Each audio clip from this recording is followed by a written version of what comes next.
Ani kwatise Tamangoma inandi wachise Savage cool girl Wani babiririku Machuma Jazzman Junior. Attention, tension, correction, setter, daddy sharp. Chawa uya mupenyu wangu Usatame ni moyo wangu Daneta no kusema Pamwene kuraziswa Chawa uya mupenyu wangu Usatame ni moyo wangu Daneta no kusema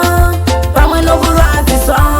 Ndadisha inga wani dinoguda moyo wangu ini ndadagupa Usandichita sha ini dinoguda moyo wangu ini shandati ndinogupa Majizi ndati iwe siye akadero moyo wangu ini ndati inga ndinogupa Ukanisiya ini ndinga chema ndadisha ini ndati ndogudisa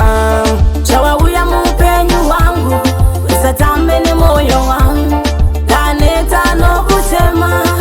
Pamwene kuraziswa Chawa uya mupenyu wangu Usatame ni moyo wangu Daneta no kusema Pamwene kuraziswa Satombonye pera kundida Anditombodeso kuitiswa Tara ndichiwana uigefa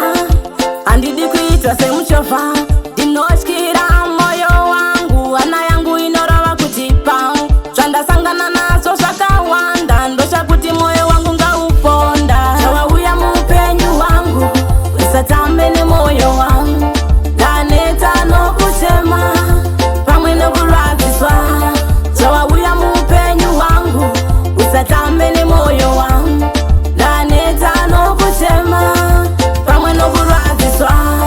Pakutanga waita sono ndida Inga wanita ifara Tudonda ikupa waniko Chanda isa kuitila chiko Daitinda mwana ndida Anobani sasha ndinoda Ndaishi uzangu nema Alichada kuchema Chawa uya mupenyu wangu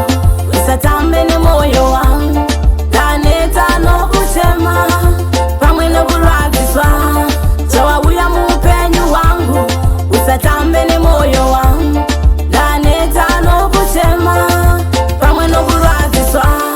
Ndadisha ini andikutambise moyo wangu ini ndati ndinogupa Ndadisha ini ndinokuda nekuti iwe ndati wakabaka Jazzman Junior. Attention, tension, setter.